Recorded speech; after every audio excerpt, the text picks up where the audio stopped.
7 अक्टूबर 2023 का वो जख्म जिसे न भूलकर इजराइल मिडिल ईस्ट में अपने ऑपरेशंस को अंजाम देता हुआ नजर आ रहा है।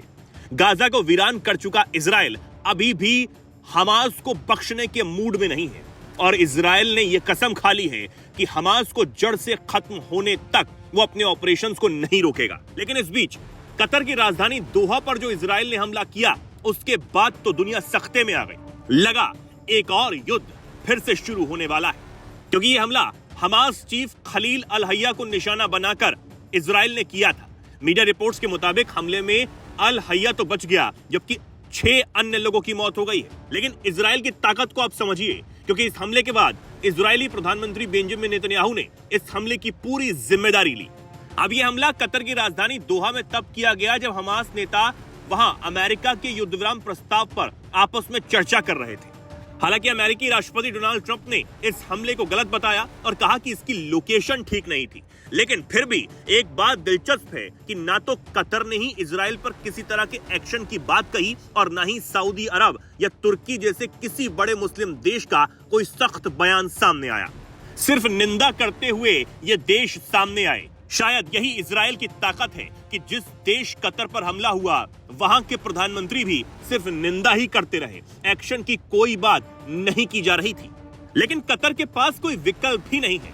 ऐसा इसलिए है क्योंकि वो अमेरिका पर ही निर्भर है। अमेरिका की तरफ ही वो हथियारों के लिए देख सकता है और लंबे समय से उसका ही सहयोगी है। अब इस सब के बीच पाकिस्तान, जो इजराइल को मान्यता ही नहीं देता है, उसका भी बयान सामने आया।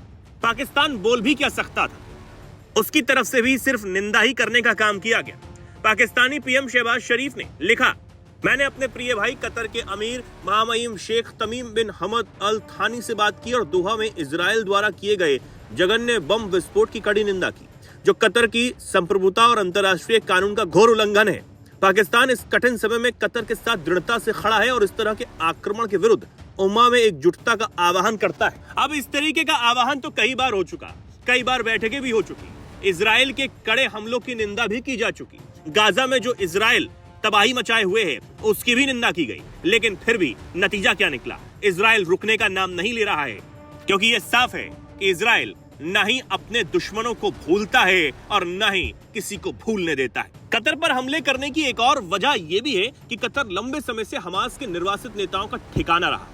वो इजराइल और फिलिस्तीन के बीच मध्यस्थ की भूमिका भी निभाता रहा है।